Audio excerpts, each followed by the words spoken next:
என் தங்கச்சி ஏமாத்திர போறேன் அதை போறேன்ட்டு பார்த்தல எப்படி அவளை கூட்டு வந்து சந்திக்க வச்சு பால் கொழுக்கட்டை ஊட்டி விட வச்சிருக்கலாம். பார்த்தேன் தங்கச்சிக்கெல்லாம் பால் கொழுக்கட்டை ஊட்டி விடுறதுக்கு ஹெல்ப் பண்ற. ஆனா இங்க ஒண்ணுமே இல்லையே.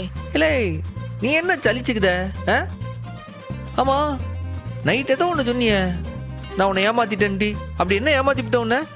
டேய், நீ தெரிஞ்சு பேசுறியோ தெரியாம பேசுறியோ எனக்கு தெரியாது. நீ சும்மா இரு. இல்ல சொல்லிருக்கேன் தான் வந்துருவான். பாத்தியா இவன் தான் இப்ப இவனை ஏமாத்திட்டான். டீ வாங்கிட்டு வரேன்ட்டு. சரி என்னன்னு பாத்துட்டு வரேன் இரு.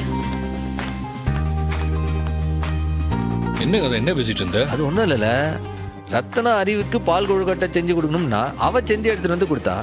இவன் என்னவோ தங்கச்சி எல்லாம் பால் கொழுக்கட்டை ஊட்டுதா, நீ என்னத்த செஞ்ச, என்ன ஏமாத்தி விட்ட, என்னென்னலாம் சொல்லுதால. அது ஒன்னும் புரிய மாட்டேங்கி. புரியாதனாலதான் நீ இன்னும் அண்ணனா இருக்க. இல்லன்னா நீ எப்பயோ அப்பாவா இருப்ப. இல்லை நீ என்னல சொல்லுத? இன்றே டவுன்லோட் செய்து உங்கள் ஃபேவரட் ஷோக்களை என்ஜாய் பண்ணுங்க.